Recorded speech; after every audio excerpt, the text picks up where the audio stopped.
السلام علیکم ورحمۃ اللہ وبرکاتہ۔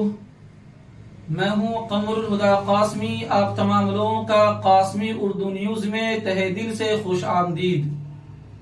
2024 کا لوک سبھا الیکشن قریب آ چکا ہے۔ وپکش نے پوری مضبوطی کے ساتھ 2024 کے لوک سبھا الیکشن لڑنے کی پوری تیاری کر لی ہے۔ انڈیا الائنس بن چکا ہے۔ اس کے بن جانے کے بعد مسلمانوں کے ایک گروہ میں خوشی کی لہر دوڑ چکی ہے۔ کچھ ملی و سیاسی رہنما بھی بڑے مطمئن نظر آ رہے ہیں اور اپنے قوم مسلم کو خواب غفلت میں گہری نیند سو جانے کی ترغیب دے رہے ہیں، اس لیے کہ انڈیا الائنس کا سنگٹھن بن چکا ہے۔ بی جے پی کو ہرانے کے لیے ہم مسلمانوں کو اس سے زیادہ خوشی کی کیا بات ہوگی کہ بی جے پی کی اب حکومت نہیں آئے گی، بی جے پی اب حکومت میں نہیں آئے گی، ستہ میں نہیں آئے گی، پاور میں نہیں آئے گی، کانگریس کی سرکار آئے گی اور تم کھلی آزادی کے ساتھ اپنے مذہب پر، اپنے دین پر عمل کرو گے، تمہارے اوپر کوئی پابندی نہیں ہوگی۔ اس لیے اب مسلمانوں کے کسی سیاسی جماعت کو 2024 کا الیکشن لڑنے کی قطعاً ضرورت نہیں ہے، کوئی ضرورت نہیں ہے۔ یعنی اس طرح سے کچھ ملی رہنما مسلمانوں کو لالی پاپ دے رہے ہیں۔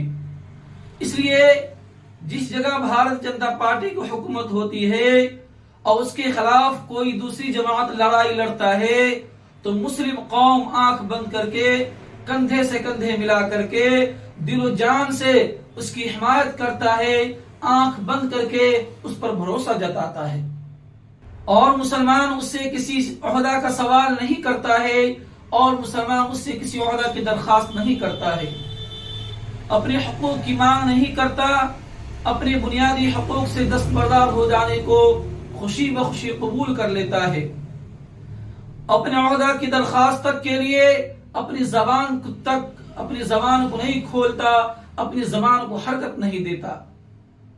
بس یہی کافی ہے۔ بی جے پی کو ستہ سے باہر کرنے کے لیے کوئی گٹھ بندھن موجود ہے۔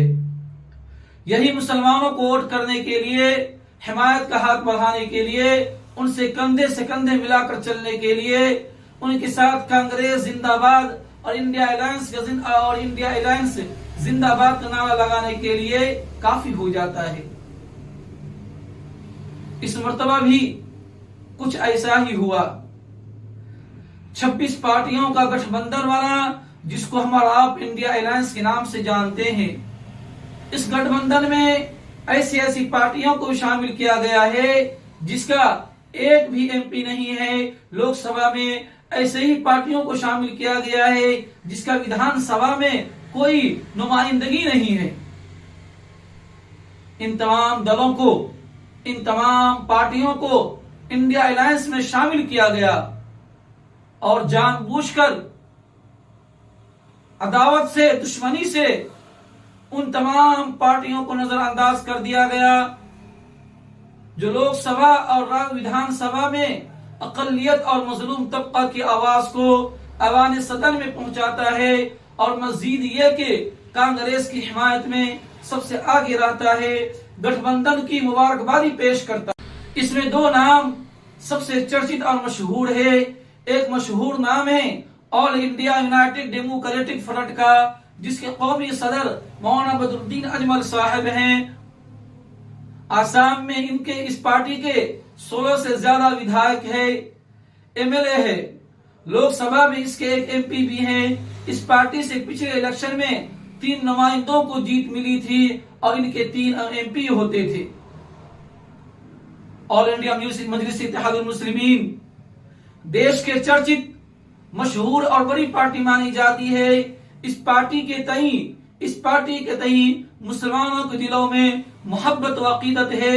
بہار میں اس کے 5 ودھائک رہ چکے ہیں، ملک کے 2-3 صوبوں میں اس کے ودھائک بھی ہیں اور 2 ایم پی بھی ہیں، اور دو ایم پی ان کے پاس فی الحال موجود ہے۔ ایوان صدر میں مسلمانوں کو نمائندگی کرتا ہے، اقلیتوں کی آواز بن کر ابھرتا ہے، اس کے باوجود ان دونوں پارٹیوں کو انڈیا الائنس سے دور رکھا گیا، اسے درکنار کر دیا گیا، اسے نظر انداز کر دیا گیا۔ آخر کیوں؟ مسلمان قوم صرف اس بات سے خوش نہ ہو کہ ملک میں کانگریس کی حکومت بن جائے اور بی جے پی سطح سے باہر چلا جائے اور بی جے پی سطح سے باہر ہو، بلکہ اس دیش میں مسلمانوں کی لڑائی ہے سیاسی نمائندگی کی، سماجی نمائندگی کی، تعلیمی نمائندگی کی اور تمام شعبہ حیات میں مضبوط ہونے کی۔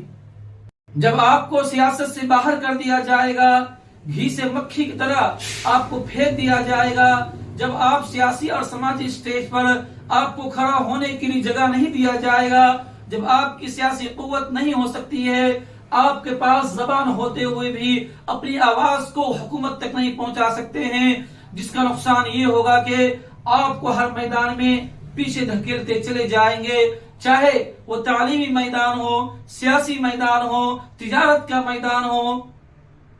اس کے باوجود مسلمانوں کا ایک طبقہ خوش ہے کہ انڈیا الائنس بن گیا ہے۔ سیاست کے میدان میں مسلمان سب سے زیادہ کمزور اور پسماندہ ہے۔ 78 سالوں میں مسلمان قومی سطح پر، ملکی سطح پر سیاست میں اپنا مقام، اپنا مرتبہ بنانے کی کوشش نہیں کی۔ کانگریس میں جو مسلمان تھے انہوں نے مسلمانوں کو شروع میں کہہ دیا کہ الگ سے مسلمانوں کو سیاسی پارٹی بنانے کی ضرورت نہیں ہے، ہم کانگریس کے ساتھ رہیں گے اور کانگریس بھی ہمارے ساتھ رہے گا اور کانگریس بھی ہمارے ساتھ ہر محاذ پر کھڑا رہے گا۔ لیکن معاملہ اس کے برعکس ہو گیا، معاملہ اس کا الٹا ہو گیا۔ جتنا نقصان کانگریس نے پہنچایا اور پیچھے کی طرف دھکیلا ہے، ستیہ ناش کیا، زوال پذیر کیا ہے، کسی اور پارٹی نے نہیں کیا ہے، کسی اور سنگٹھن نے نہیں کیا ہے۔ اور یہی وجہ تھی کہ ملکی اور قومی سطح پر مسلمانوں کی سیاسی جماعت نہیں بن سکی۔ ہاں ایک جماعت تھی جو مسلمانوں کی ملکی اور قومی سطح پر نمائندگی کے فرائض انجام دے رہے تھے، لیکن وہ پارٹی بھی کیرلا تک ہی محدود رہ گئی۔ پھر مسلمانوں کو دھیرے دھیرے یہ احساس ستانے لگا، اگر مسلمان کی الگ سے کوئی پارٹی نہیں ہوتی ہے تو کانگریس اور دوسری پارٹی مسلمانوں کو ووٹ بینک کی طرح استعمال کر کے ہمیں غلام بنا کر رکھے گی، ان کے فیصلہ اور مرضی کے مطابق پارٹی میں کام کرنا ہوگا۔ چنانچہ کچھ لوگوں نے ہمت کر کے مسلمانوں کے ایک الگ پارٹی بنانے کا فیصلہ کیا اور اسد الدین صاحب کے والد گرامی جناب صلاح الدین اویسی صاحب نے اور انڈیا مجلس اتحاد المسلمین کو ایک سیاسی پارٹی کی حیثیت سے اس کو آگے بڑھایا، مسلمانوں کے ہندوستانی مسلمانوں کے سامنے اس کو پیش کیا اور چناؤ لڑنے کا فیصلہ کیا صوبائی سطح پر، ملکی سطح پر۔ آسام میں بدر الدین اجمل صاحب نے ایک سیاسی پارٹی کی بنیاد رکھی اور مضبوطی کے ساتھ آسام میں الیکشن لڑنے کا فیصلہ کیا۔ مسلمانوں کی مظلوم طبقہ کی وہ آواز بن کر ابھرے اور دیش کے کئی الگ الگ حصوں میں کئی لوگوں نے، خاص طور سے مسلمانوں نے سیاسی قوت بنائی، ایک الگ پہچان بنائی اور ان سب کو آگے بڑھانا اور ان سب کو مضبوط کرنا مسلمانوں کی بنیادی ذمہ داری ہے، مسلمانوں کی بنیادی فرائض میں سے شامل ہے۔ لیکن جیسے ہی لوگ مسلمان اور مظلوم طبقہ کے دلوں میں محبت اور قیادت کا اعتماد بحال کرنا شروع کیا، جس کی وجہ سے مسلمان قوم ان پر اعتماد کرنا شروع کیا، پھر ان مسلم قائدین کے پارٹیوں کو درکنار کرنا، نظر انداز کرنا اور خاطر خواہ بنا لانا۔ آخر کیوں؟ مولانا بدر الدین اجمل صاحب کو کس سوچ اور کس بنیاد پر انڈیا الائنس سے الگ کیا گیا ہے؟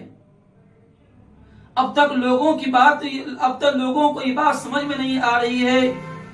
پچھلے دنوں یعنی 2004 سے لے کر 2009 تک اور 2009 سے لے کر کے 2014 تک یو پی اے کی سرکار تھی، اس میں باضابطہ گٹھ بندھن کا حصہ تھا، انہوں نے ہر جگہ سپورٹ کیا، پھر بھی کسی طریقہ کا نقصان نہیں پہنچایا۔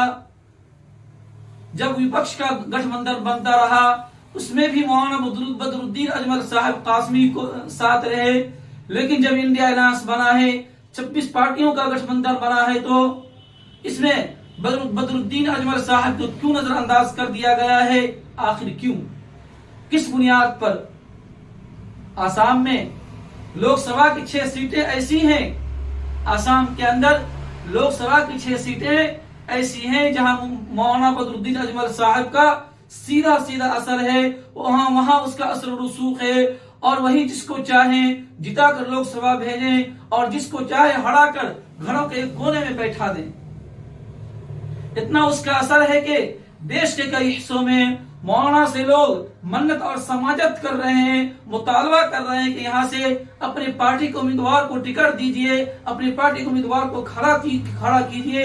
ہم اقلیت لوگ دل و جان سے اس کی قربانی دینے کے لیے تیار ہیں، اس کو سپورٹ کرنے کے لیے تیار ہیں، لیکن اس وجہ سے اپنے امیدوار کو نہیں اتارتے ہیں کہ کانگریس اور دوسری سیکولر پارٹیوں کو نقصان ہو جائے گا۔